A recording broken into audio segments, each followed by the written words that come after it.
Welcome to Living Well with Ann Beal. Our show is a health show, a lifestyle show, and an empowerment show rolled into one. Get ready to hear some stories of success, healthy living tips, and suggestions to get motivated and live your best life. Now, here is your host, Ann Beal. Welcome to Living Well. I am Ann Beal, and I have a special guest today to discuss one topic, a special topic called Living Excellence. A perfect guest for this topic I have, his name is Chad Hennings. You may have heard of him. He has lived excellence through his 9-year NFL career. 3 Super Bowl championships with the Dallas Cowboys. Let me just say, yay, Cowboys, because you guys know we're in Dallas. 45 successful combat missions with the Air Force. One of the most decorated college football players ever. He has a wonderful ministry to men, and he's a philanthropist. And I am so honored to be in your home today. And I thank you for being on the show, Chad. And it's a pleasure to be with you. Now, you have spoken around the world on excellence. And you talk about living excellence versus attaining excellence. I was listening to many of the things you've spoken on. When we talk about your life and attaining excellence and living excellence, this just sounds like something that you have chosen to just really be almost like your passion and purpose to spread. Amen. It's, to me, living excellence, it's not a destination, it's a process, it's a journey. It's the decisions that we make day to day, and it's a choice to be our best self every day. And it's an aspect of not just concentrating on how to improve or better our status in life, but it's how to help others. It's being that servant leader, to be selfless, to be self-disciplined. But another thing that a mentor of mine once said, it's the learning to bloom where you're planted. Fertilize the garden in which, the good Lord has placed you in, and to make that a better place. And you grew up on a farm in Iowa. Am I right about that? That's correct. I loved farm boy hearing from that. Iowa. Yeah. And I heard you speaking about how when somebody asked you, what do you think defined your character, I think it was. What was the most defining thing? And you paused, you hesitated, and you said, growing up on the farm. Well, I think, just watching the examples of my father, my grandfather, working that farm. Our family farm has been in our family for over 125 plus years. Wow. So we're very rooted and established in that part of the great state of Iowa. And, to see them, what they did, whether it didn't matter how they felt, if they were ill, whatever, you had to get up, you had to do chores, you had to feed the livestock, you had to, take care of the farm. If you didn't do it, who was there to do that? So I learned a lot about work ethic and giving of yourself, responsibility, commitment. And to me, that inspired me to be my best self each and every day, to get up and to, I had that choice. There's so many times where we come to those crossroads in life where we can choose to go to the left or to the right. And depending upon, our identity as to who we are as individuals, determines which way to go, our character in essence. And that just, I learned a lot of those lessons there. And then. Well, your parents really blessed you that way. Oh, very much so. And you wonder, we had a ranch, and so I can really relate to the work that you had to do. How do you grow your kids that way since you're not on the farm? For me, I talk about ownership. I talk about owning who you are. You have a choice, again, as to who you choose to be each and every day. And through that experience on the farm, we had, again, to make those choices, but it's about ownership, taking pride in your work and who you are, and trying to help others achieve their goals, their aspirations, to live their best self each and every day. And that's where, teaching my kids, I gave them the opportunity to have skin in the game, have that responsibility to have chores, to, for financial decisions when they got to age appropriate where they had their own checking account, that they were responsible for paying for certain things, that then they learned the value of finances. Then they, the example of, as a Christian, to tithe, to give back to your blessings, to the Lord. And then a variety of different things where when they own it, they take responsibility, then that becomes a part of them, and that continues on to that tradition of, living excellence. Well, and I know that you were a fighter pilot, and And you chose the Air Force Academy because, was that to play football, or did you, how did you choose? It was originally to play football. I wanted to play Division I college football. Again, growing up in a rural community in Iowa, I wasn't highly recruited to go to a lot of your major schools, or football powerhouse schools. But I knew the importance that I wanted to get a great education and have a great experience and a challenge to see, quote unquote, if I had the right stuff. Yeah. So I chose the Air Force Academy, and I was able to get my nomination for my appointment to go to the Service Academy, but I was able to play, and I had a great football career there. But I had a military commitment on the back end of that, a military commitment to serve a minimum of 5 years, but I chose to serve 8 because I wanted to fly jets. You're in the Air Force, fly jets, be a fighter pilot. But it was a crossroads for me, and we may talk about this later in the interview too, of before graduating from the Air Force Academy, I was drafted by America's team, the Dallas Cowboys. So you were drafted before you graduated? Before I graduated. Okay. So, but I had still a military obligation to serve. But internally, I was really conflicted that, again, I wanted to compete. I wanted to see if I had, quote unquote, the right stuff to be able to play in the NFL. But I had a military obligation to serve because I attended the Service Academy. So if that was before you graduated, then that was Tom Landry then, that actually. Yes. No, Tom Landry and Gil Brandt and Tex Schramm, Wow. that administration, or that ownership of the team was the ones that drafted That's me. Awesome. That had to be, so you met Tom Landry. Yes, I did. That's awesome. Yeah. It's a great experience. Was a great man and very well respected in the league, and he's one of those guys that truly lived excellence also. Yeah. So you went ahead, you got drafted by them, but you went ahead and you graduated and then joined the Air Force. Well, I was a part of the Air Force while going to a service academy. Right. But I went through pilot training at Shepherd Air Force Base in Wichita Falls, Texas, received the assignment to fly an A-10 Warthog, went through all the training to fly that. Then my active duty time was spent in Europe, flying in USAFE, flying into part of Western Germany during the latter part of the Cold War. And then the Gulf War kicked off in 1991, and my squadron of A-10s was the first, one of the first USAFE squadrons, how our military breaks up into different commands and branches, was the first ones to be tasked to help support the Kurds in northern Iraq. So we flew missions out of Incirlik, Turkey, in the northern part of Iraq to help protect the Kurds against Saddam Hussein's Republican Guard divisions, because previously, a couple years prior to that, they had dropped chemical weapons, mustard gas, and tried to commit genocide, basically, against the Kurdish people. So we were there to provide a military presence and also provide drop release supplies to them and set up what they eventually became Operation Northern Watch. Wow. So the Dallas Cowboys waited on you all this time. They waited 4 years before. That's wild. And technically, I should have probably never played in the NFL because I had a military obligation to sit of 8 years. And by the time, and that was after finishing pilot training. So I was 23 years old, 24 years old almost. So I'd have been a 31, 32-year-old rookie in the NFL if I'd have fulfilled my whole commitment.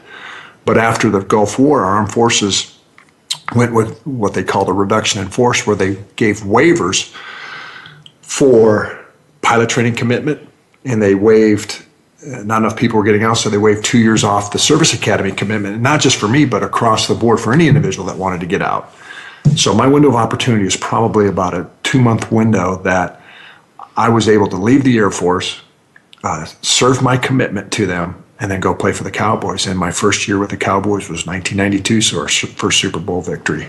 Yeah, that's just kind of unbelievable, because do they normally draft people and then wait years on them? No. The only two other guys that they had done that for, one was Roger Staubach. Oh, Roger Staubach, that's right. And then Herschel Walker was another one but he didn't go serve military time. He went to play for a rival league, the old USFL. But I think I'm the only guy that I can think of, at least for the Air Force, that would actually have, quote unquote, flown a mission in combat, flown into a combat zone, and then played in the Super Bowl within a year's time. Yeah, that's wild. And so not only was it rare that the Cowboys would draft you and then wait all those years, but also I haven't heard of the military waiving, was it 2 years or? 2 years, and 2 that was years. something that they had never done before. But subsequently, though, there have been other players from service academies that have gone on to play. It's become not more common, but there are those rare individuals that have the talent, because typically people don't go to a service academy when you have the opportunity to play a professional sport. No. You go there because you want to serve and you want to become an officer in your respective branch. But they saw I'll say that the military saw some of the benefits of, say, having me play a game on nationally televised broadcast and have like John Madden, the commentator, or Pat Summerall, if I made a tackle or whatnot, say, hey, Chad Hennings, Air Force Academy graduate, former A-10 pilot, how the heck did he ever fit into that cockpit? And that's advertising or marketing dollars that the Air Force didn't have to pay for, nor our military had to pay for. And they saw the benefits of that. So they subsequently established a program called an Elite Athlete Program, where a service academy graduate can graduate, do 2 years active duty, and then transfer the remaining 3 years of their 5-year commitment to a reserve commission, go play their individual sport if they got a contract, and then fulfill their time that way. So they're still serving. So those 9 years that you served in the reserves, they weren't required for you to get out early? No, I did that because I still wanted to serve. I still wanted to wear the uniform and be a part of the Air Force. That's awesome. So I ended up doing 4 years active duty, as a fighter pilot, and then 9+ years thereafter as a reservist. And basically, I was a spokesperson, talked to different people about the benefits of the Air Force Academy, Air Force, and the military in general. So you were tougher by the time you actually played versus when you were drafted, because you'd been through a lot. I mentally, physically, as well as emotionally, I was way, way more mature. I was able to put on about 20+ pounds because when you're flying those missions and you're deployed, there's not much to do except fly, eat pizza and work out. So I was able to put on some great weight. And again, not knowing that I was going to be able to play, but, I did that. And then emotionally, as a fighter pilot, flying missions in combat, there's, it doesn't get any more stressful at times than that. So, but when I got to the NFL, what are they going to do to me there? And then, of course, spiritually, just growing up as a man, as a person, as an individual that, in my early 20s, having to fly missions in combat, be a fighter pilot, be responsible for millions of dollars of government equipment, and to put yourself out there into harm's way, and to trust your teammates to fly with your wingman, to be a good wingman, to be a good flight lead, a variety of different things that when I got to the NFL, when I was 27 years old during my first season, I was already had done way more than a lot of my contemporary or my fellow rookies have, who just graduated from college. Well, you've done more than most people at that age, I would think. Well, life's an opportunity to live experiences and to live it to its fullest. And I took advantage of the opportunities that I had. Well, when you think of playing for the Cowboys, you were a defensive tackle, right? Right. I know people wonder, what was the hardest person you had to tackle? Well, the hardest, some of the best players that I ever played, I have asked that question: who is the best offensive lineman, or who is the best running back, or who is the best whatever? And I would say a lot of those guys were my teammates. I ended up playing with 6 Hall of Famers, on those Super Bowl championship teams, from Troy Aikman, Michael Irvin, Emmitt Smith, Charles Haley, Deion Sanders, Larry Allen. And those guys were, arguably the best of the best, or the best that ever have played the game. But regarding an individual that was probably the hardest to tackle. Yeah, because I would see you bringing people down on the ground quickly, and I think there has to be somebody that you just... There are those guys that the best running back ever, for me, that I ever played against was Barry Sanders. Really? Oklahoma State University product and Detroit Lion. That guy was amazing. He lives in Colleyville. Really? Yes, he does. That's awesome. But he, by far, in my opinion, the greatest running back, and probably the toughest offensive lineman I ever faced was, again, my teammate, Larry Allen. When somebody can bench press 750 pounds plus, it's like benching a Volkswagen. Can he really? Well, Or he used to be able to, do right? that. But Yeah. no, that's just taking physical performance to the nth degree. And Yeah. these guys were, anomalies amongst athletes. Well, and when you think about excellence in fighter pilot, flying the jets, being responsible for the money that the military pays for those jets, and I didn't really think about the pilots really thinking about that, being careful with the equipment, bringing it home. Well, yes and no. I mean, you're responsible in the fact that taking care of that equipment is your life. I mean, if you don't take care of the equipment, you don't it's take care not of going to yourself. get you home. Yeah, I mean, That's it's true. not Good going to point. get you back. Yeah. But at the other side of the fence, though, is if you got into a situation where that meant your life or the aircraft, we always talk about eject and give it back to the taxpayers. Mm-hmm. You don't want to push the envelope too much to put yourself into harm's way, particularly if you have, if you've taken on flak or a surface-to-air missile hits you that you have to get out of the jet, you get out of the jet. Get out of the jet.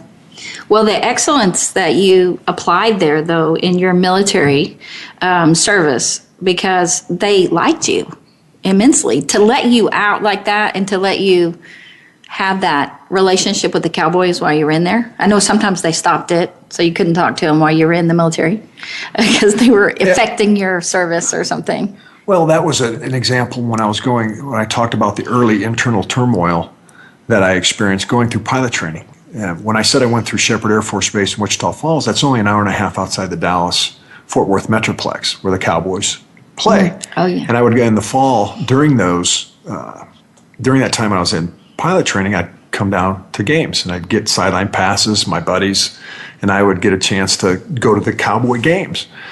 So that was an inner turmoil for me that I would often get calls while getting ready to step out to fly a training mission from somebody from the Dallas media, wanting to know when I was going to get out of my commitment and come play for the Cowboys. That, they were curious as to what my story is, where I was, what I was doing, because I had been drafted in that draft class. And it just became a total distraction, because here I was, I'm trying to concentrate, I'm a little bit oversized to begin with, that I had to receive waivers for my height and weight to be able to fly. And it started to impact a little bit on my performance of trying to get through pilot training. So what they had done then is basically said that Chad Hennings or Lieutenant Hennings is no longer here for any interviews. We'll do them at an appropriate time, but give him the opportunity to concentrate on being an officer first, because I made that choice. Mm-hmm. I'm going to serve my commitment. Playing for the Cowboys was never an option at that time. So I had to work through a lot of internal strife to be able to do what I said that I was going to do, follow through with my commitment, even though emotionally I was torn that I wanted to compete and play for the Cowboys. And yet you believe you did the right thing. Oh, totally did the right thing. Yeah.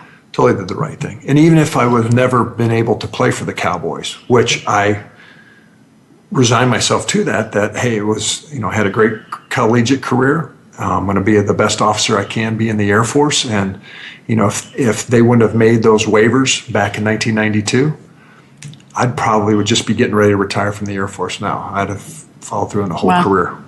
Yeah, well, it's clear that God really blessed you, that you kept to your commitment, you followed through on your word, and then he made a way for you to have your second dream, which was playing for the Dallas Cowboys. Did you want to play for the Dallas Cowboys the whole time, or did you know? I just wanted to play. You just want to play. I just wanted to be able to compete, but it was a good thing that it was able to work out the way that it did, because whether you like them or not, the Cowboys are known as America's team. And they are still, in my opinion. They are. But they are, not even arguably, the most recognized, one of the top two most recognized sports franchises in the world. Where, Fortune magazine just came out and I think listed them number 2 as far as the most valuable franchise in the world. And I can remember whether I was based in England, flying missions there, or, in Turkey, people knew the Dallas Cowboys. They knew the star on the side of the helmet. So I saw the power of that brand back then. And that's when I was like, you know what? This is another God thing that I was able to be drafted by the Cowboys, to be able to go play for America's team, because I had been flying and fighting for America and for America's team, the Air Force, or the U.S. military. And you've stayed here in the area. Once a cowboy, always a cowboy. Once a cowboy, always a cowboy. That's right. That's awesome. Well, we're going to take a break. And when we get back, I want you to share about wingmen. I see you're wearing a wingman shirt. I'd like you to share about the ministry that you do with men. Okay. And we'll come back and have you explain exactly what a wingman is, even as a pilot, because you can explain that well. And let people know, as a pilot, what a wingman is, and then as your ministry, how you reached out to men. We'll see you right back here after the break.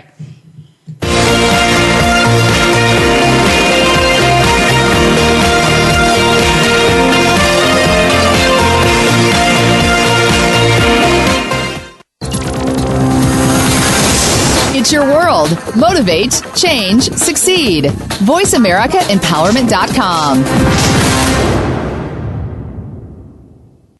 Most married men experience frustration because there are things they want from their wives but don't know how to get them. Nothing seems to work. Desires are unfulfilled, fantasies unrealized, and relationships become stagnant. Men are desperate today for a richer, deeper, more satisfying, and intimate marriage. Dr. Jim Slaughter teaches men how to have the passionate, fulfilling marriage they've always wanted. Call 817-991-4964 or email jslaughterphd@yahoo.com to begin transforming your marriage into what you want it to be. Life Solutions Coaching and Counseling in Fort Worth, Texas is a full-service wellness clinic providing individual, group, and family counseling, one-on-one coaching for life and wellness, and naturopathic treatments of medical massage therapy combined with essential oils to ensure you reach your health and wellness goals. Sessions are available in person or by phone. Get started on your new life today. Just call 817-232-1363 or go to LifeSolutionsCoachingandCounseling.com or email them at LifeSolutionsCC@yahoo.com. Build your better business. Achieve that goal. Make good on that resolution. The Voice America Empowerment Channel. It's your world. Motivate, change, succeed.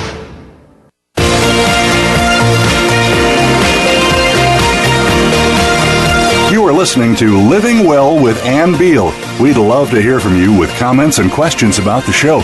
Please send us an email to ablivingwell@gmail.com.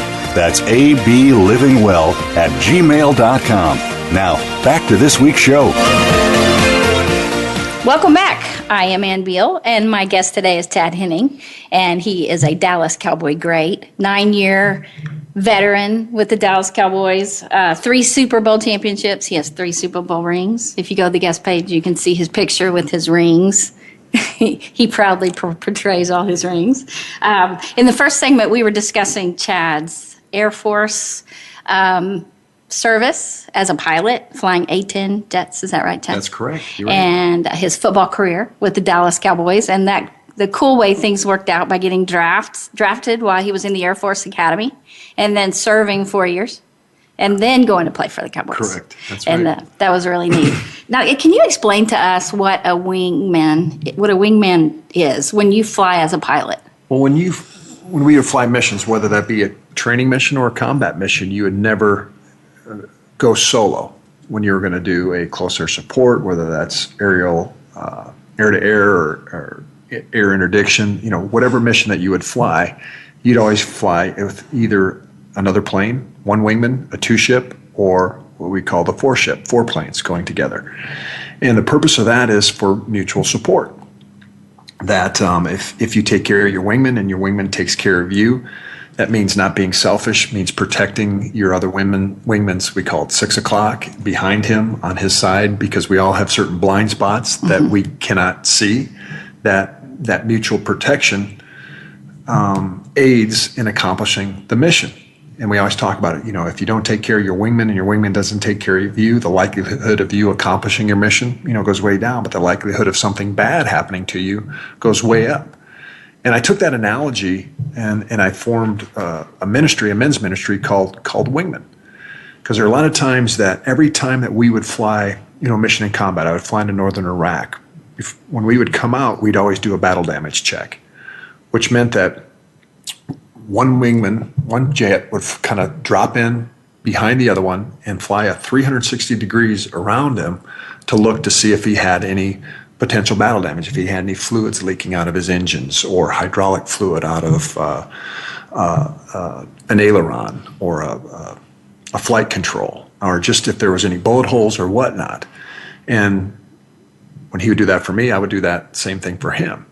And if there was, I had one time where on my initial deployment to Turkey, flying out of England, where I ended up having to lose an engine.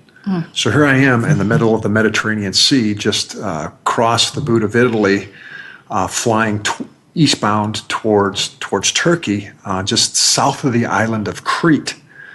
For those of you who are geographically challenged, you can go on a globe and take a look at that. But I ended up losing an engine. And it was, for me, my wingman, we were in a 4-ship formation, and everybody, I did the checklist. I had another wingman help read me the checklist while I was maintaining flight control. I ended up I lost an oil seal on my engine, and I was leaking oil, and my oil pressure was going down, and they didn't want the engine to seize, so I ended up having to shut the engine down. And for those aviation aficionados, the Attaining on 2 engines is an underpowered aircraft, let alone on 1. So I'm flying single engine over the Mediterranean. Another wingman was making radio calls, coordinating as to where we were going to divert into, and we ended up, unfortunately, flying into Suda Bay, which was a naval air station on the island of Crete. And without my wingman there, it would have been very difficult for me to be able to do that all on my own. Right. I'd be, quote unquote, task saturated, multitasking, couldn't get any of that accomplished by myself. So that's the beauty and the benefit of wingman. And I took that same analogy and formed a men's ministry called Wingman, where the whole thing for us is to form those, transparent, Christ-centered, masculine relationships, to live life together, to have a few wingmen, not a lot of guys, to have either 1 or 2 or 3 or 4 guys that you can walk through life together, to inspire us, to encourage us to be better husbands, fathers, as well as men of faith. And I use that analogy of that battle damage check because there's a lot of times where men, whether decisions that we have made that have impacted us through, I'll call them bonehead decisions that you as I'll agree with wife, that. Yeah, I'm just kidding. A wife and a mom, a female can probably say amen to that. But life happens. But then there's times too that things happen to us that, we didn't ask for and we didn't necessarily deserve, but yet they did. As far as maybe abuse as a child, being abused by a coach, a loved one or whatnot, that, it's difficult for people to walk through. And I talk about that battle damage check because we need others to come beside us to walk through life, to make sure we're okay, to check in on us, to help us where we need to go and to eventually get down to land, to be safe, to get things corrected and rectified. And that was one of the lessons that I learned, early in pilot training. Is it says that you never fly into thunderstorms. Well, yeah. Okay. Because but if you find yourself in one, what do? You don't change heading and you don't change altitude. You maintain level flight to get through the time of stress or turmoil. And that's the same thing in life. That if you find yourself in those times of crisis, you don't make drastic changes. You don't change your altitude, change your heading. Get through that particular predicament first, and then decide where you're going to go thereafter. And I draw all these aviation military analogies to when I speak to groups to talk about life, because you need a wingman there just to walk through life, and particularly when bad things happen. If you have engine malfunction or you have to divert into a foreign country, whatnot, or if you find yourself in a thunderstorm. Because you can't see. Because you can't see. Yeah. And it's to protect each other and to walk through life. And that's why I use the analogy of wingman. And it's not like in some of these beer commercials that, the wingman takes the not so attractive female while you go after her friend or whatever. Mm. That's not the analogy, but in a true life situation, in an aviation example, it's wingmen are those that are there to accomplish a specific mission. They're unified. They have a same focus. And And they're there to provide mutual protection for one another. Because if something happens to your wingman, the likelihood of something bad happening to you is just as likely. So that's why we are totally transparent. We get into each other's quote unquote business at times, that if you're doing something wrong, and your wingman's there to provide that, not just mutual support, but to call you out if you're doing something that you shouldn't be doing.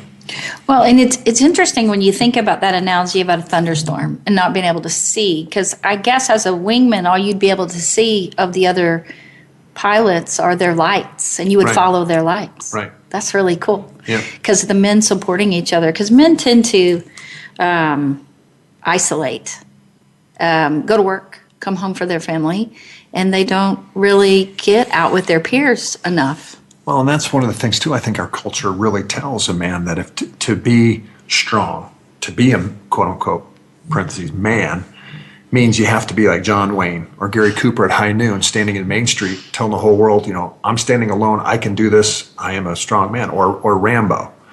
But in real life, in special operations or in aviation, anybody doing a mission, you never go by yourself. We weren't meant to be isolated. We were meant for relationships.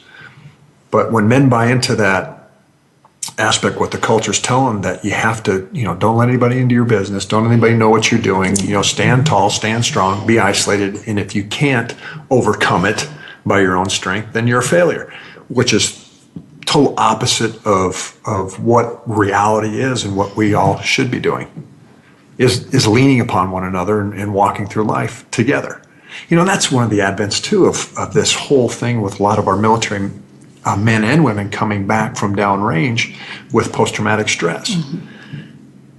When people can't, because of things that either they've seen or things that have happened to them, or even things that have happened to one of their fellow military members, where they didn't have control over, they can't process through, or they can't rationalize or reason through that. So it's like their internal compass goes awry, and they can't think themselves out of it, and they can't rationalize themselves out of it. But you look at medical journals or psychiatric journals, and they say the number one treatment for post-traumatic stress is to talk with somebody else. Isn't that amazing? It's just to share. Talk. So that's what I talk about, with guys that there's a lot of men that are walking around that have post-traumatic stress. There's a lot of men that have lost their compass. A lot of people, women too. In general. Yeah. But women have a tendency that they're more open, they can share, and they're more willing to do that. It's easier for them. But for men, it's not. It's something that's, it's against their nature to do that. So that's what I encourage women to be, is, a man of strength, a man of character.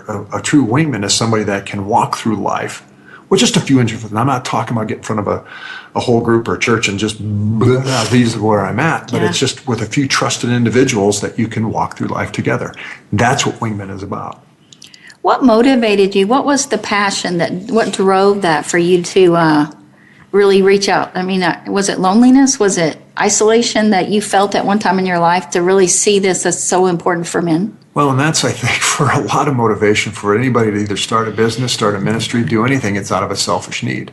Yeah. I mean, and that's why I started. I didn't do that, because I remember how I struggled when I left the Air Force and came to play for the Cowboys. I really didn't have the true friendships to share with people that, hey, I'm struggling here. I'm having a difficult time of trying to work my way through this to figure out, identity, who I am, as well as just the physical challenges of all that. Yeah. So, and that's where I needed that in my life, and I still need that today.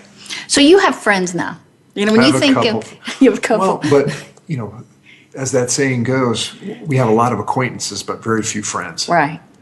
And I have those friends, those guys that I lean on, and mentors, to help when I do have those times of crisis or turmoil. I have good wingmen. When you think of the Cowboys back then, when you were having, you hadn't really made those deep friendships, who really stepped up for you and became a really good friend? The guys that I did was an offensive lineman, John Giesick, probably. And he comes to the wingman, and he's been a part of my life for a long time. But he's just one of those guys that, we got we had a common background. We're very trying to be, very family centric in a lifestyle that has a tendency to drift from that. And he was a good support for me and at times a good sounding box. That's wonderful. When did you meet your wife? I met my wife a couple months before I graduated from the Air Force Oh, Academy. really? Yeah. Wow. So we dated.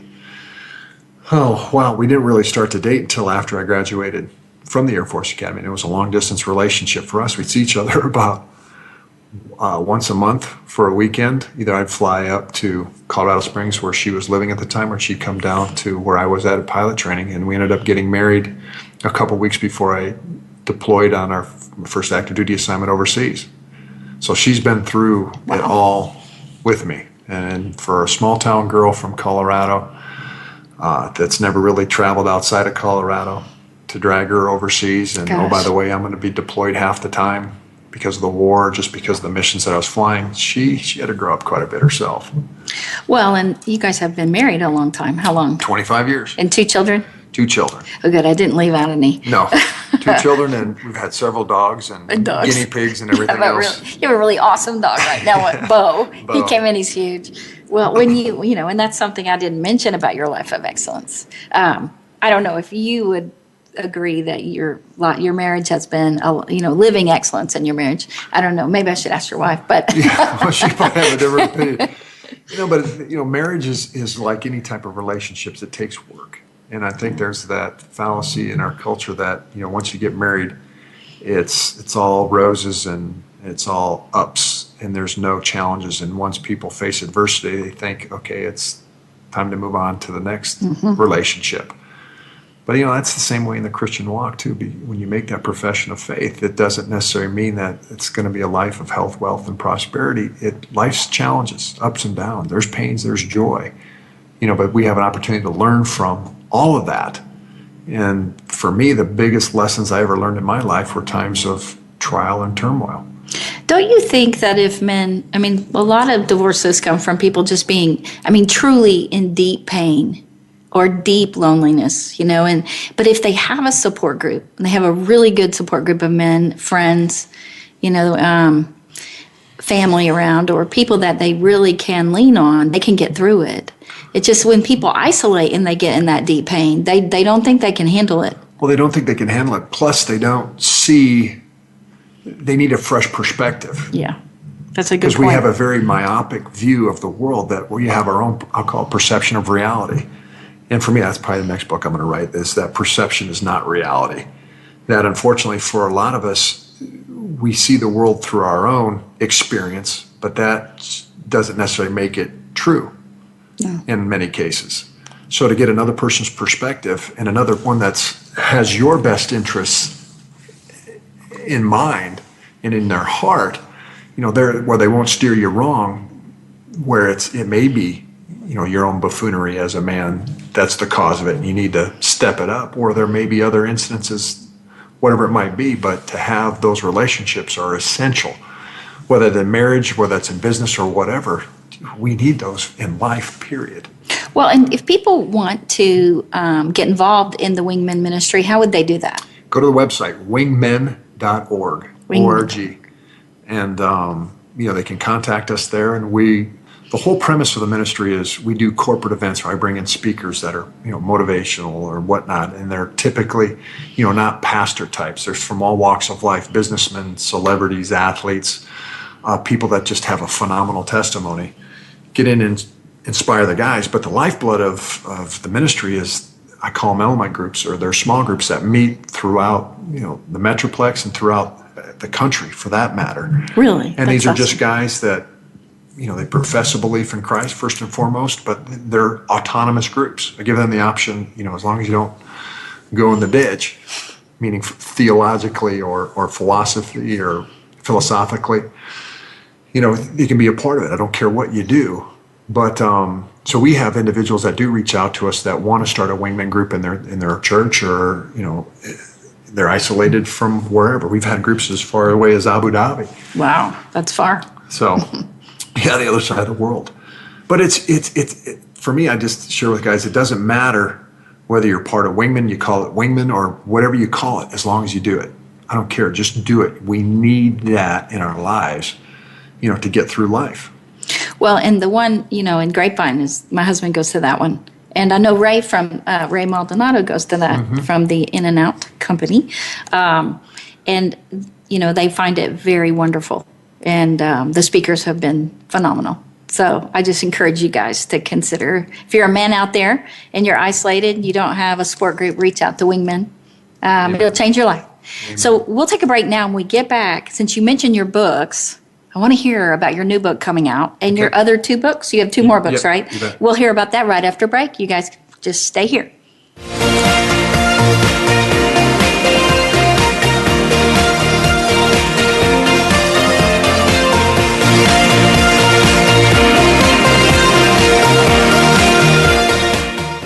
Follow us on Twitter for more great ideas at Voice America Empowerment.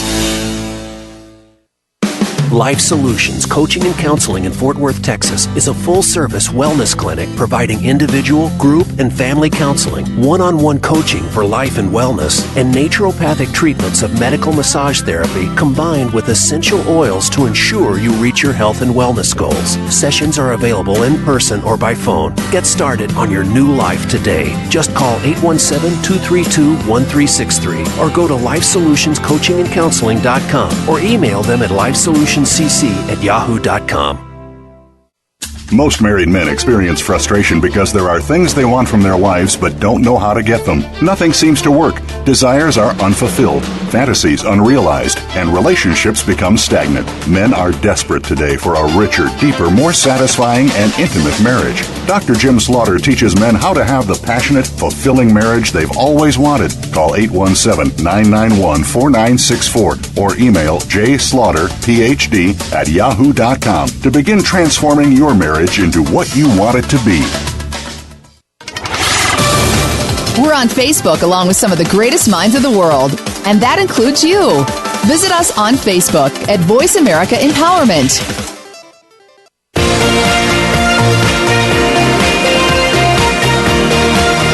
You are listening to Living Well with Ann Beal. We'd love to hear from you with comments and questions about the show. Please send us an email to ablivingwell@gmail.com. That's ablivingwell@gmail.com. Now, back to this week's show. Welcome back. I'm Ann Beal, and I am here with Chad Hennings from the Dallas Cowboys.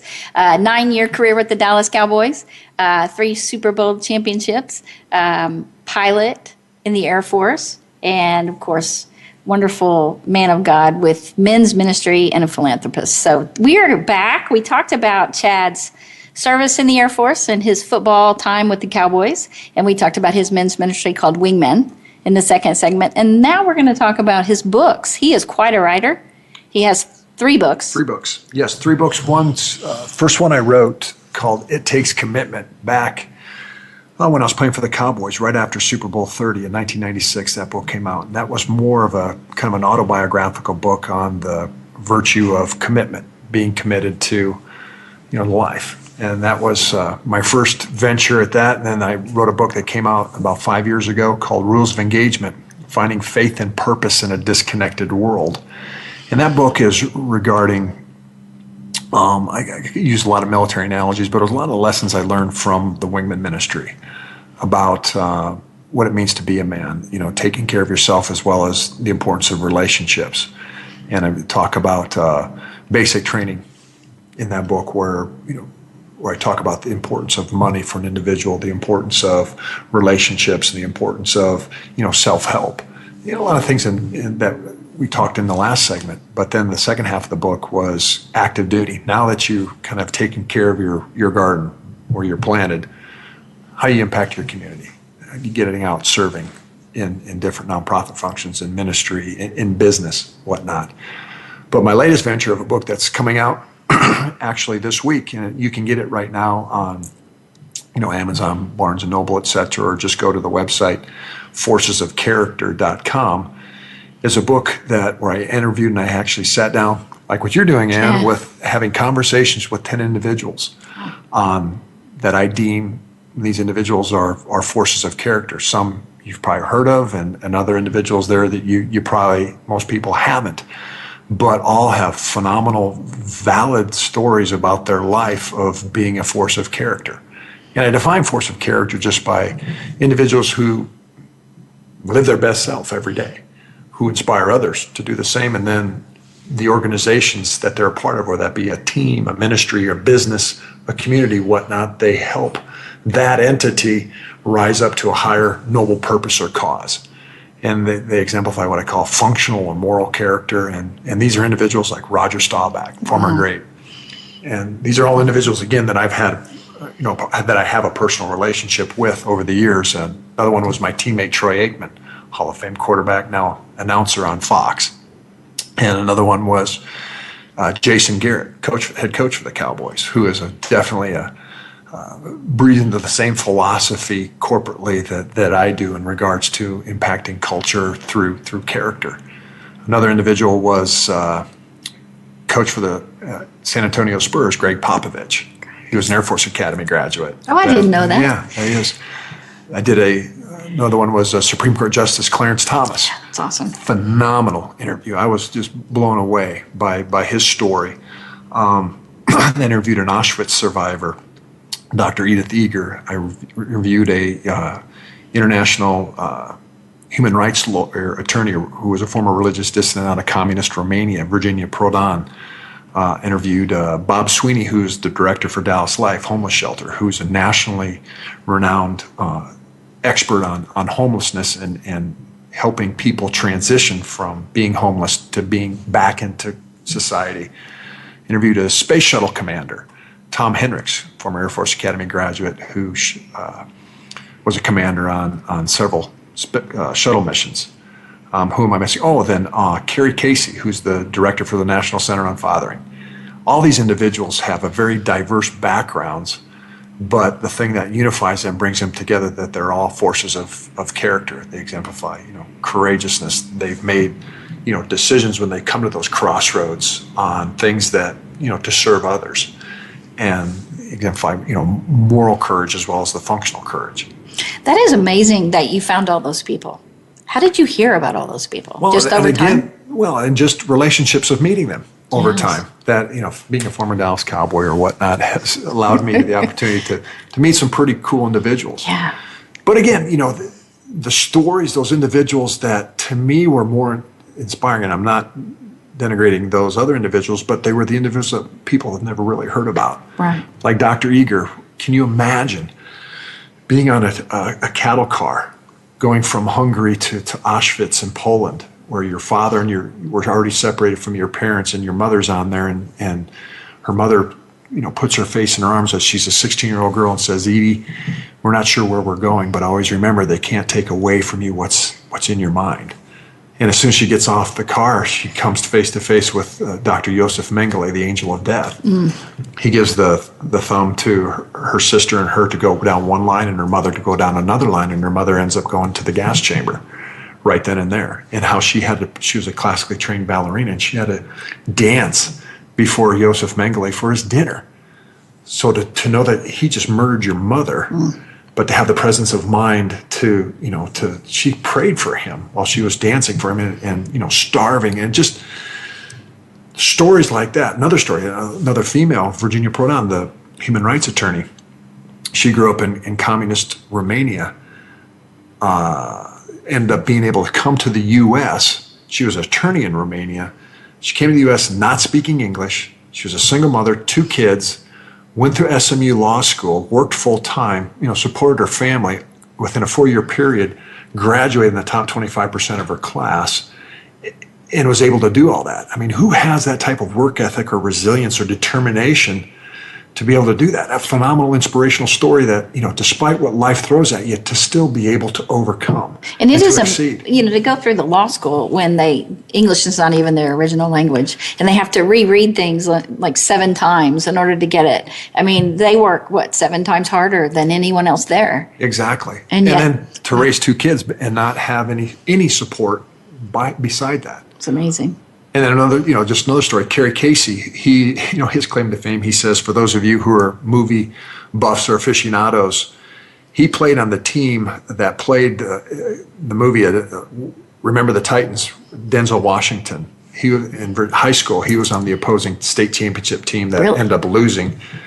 But he tells a story about growing up in Virginia back in the 50s and 60s when it was still segregated, where he's an African American, walks into a gas station with his father when Kerry was only maybe 6 years old.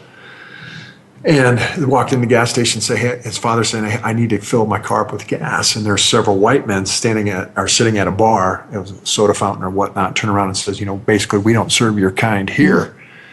And Kerry's father looking down at him and he says, "Kerry, evidently that man doesn't know my name," because he called him a certain N-word. And Kerry said, I saw my father keep calm, and he went up and talked with the gentleman who towered over him. And he said that gentleman went out and he filled my dad's car up with gas. And he said, "I learned there from a lesson from my father, to use my intellect, use my reason, Right. not to be emotional, and that, to have that Christian empathy for people because they don't know. They just, we're called to reach out to love people that may lash out at us, but we may not know that individual's background." So it's just, and he's gone on now to mentor so many young African-American men, black men, that, grew up without a father, without any direction, without any identity as to who they are, what it means to be a man.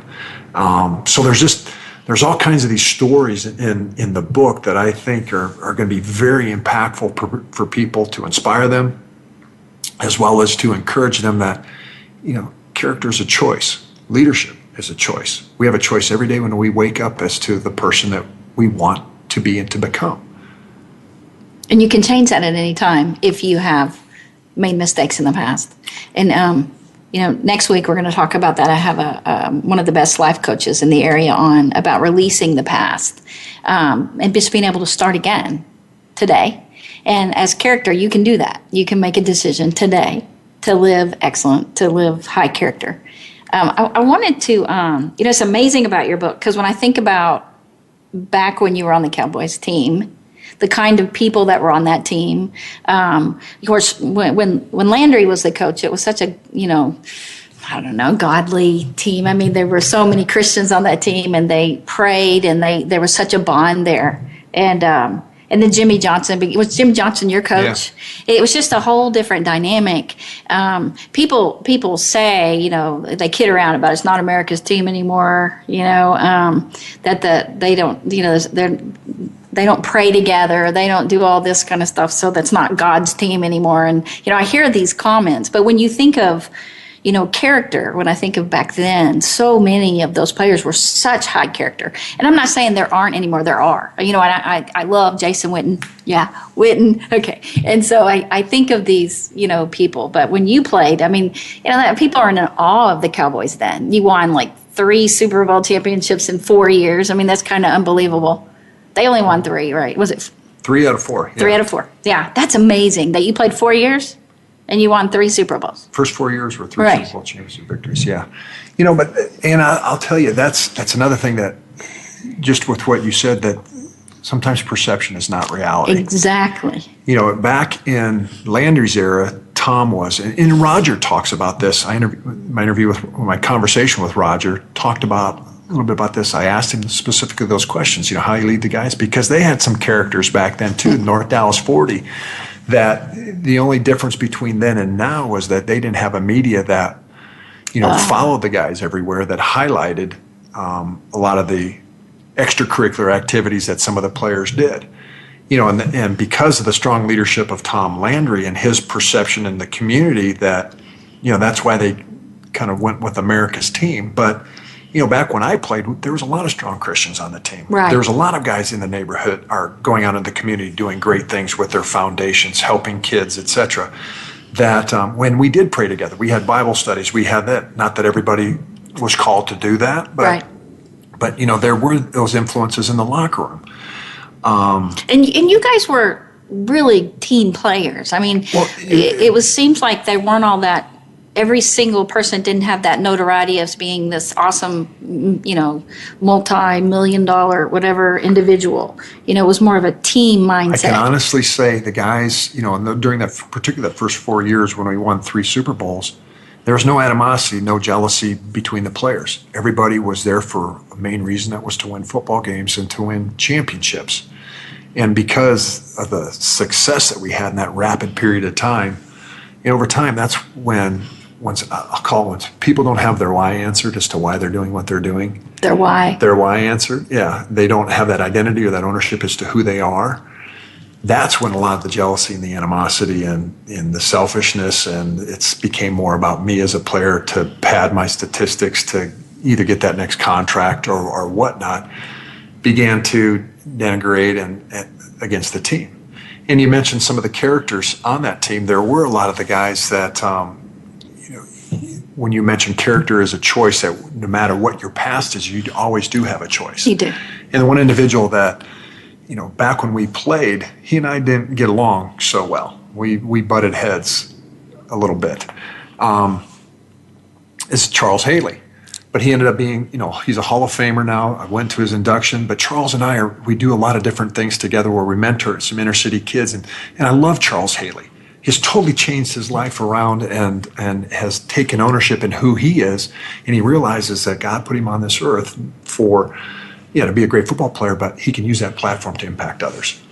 Wow, what a great way to end the show. Thank you, Chad, so much for being on. And you guys get his book, Forces of Character. It comes out this week. Yep, you can get it right now on Amazon or Barnes & Noble, or just go to the website, forcesofcharacter.com. Or as well, you can go to chadhennings.com to learn more about Chad Hennings. He speaks all over the world, and if you want to have him come speak, he's a great speaker. Thank you. Thank you so much for being on. And you guys tune in next week, too, to hear more about releasing the past and starting new today.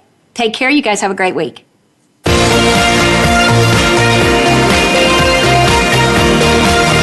Thank you again for joining us. Living Well with Ann Beal airs live every Wednesday morning at 7 a.m. Pacific Time, 10 a.m. Eastern Time on the Voice America Empowerment Channel. We can't wait to see you again next week.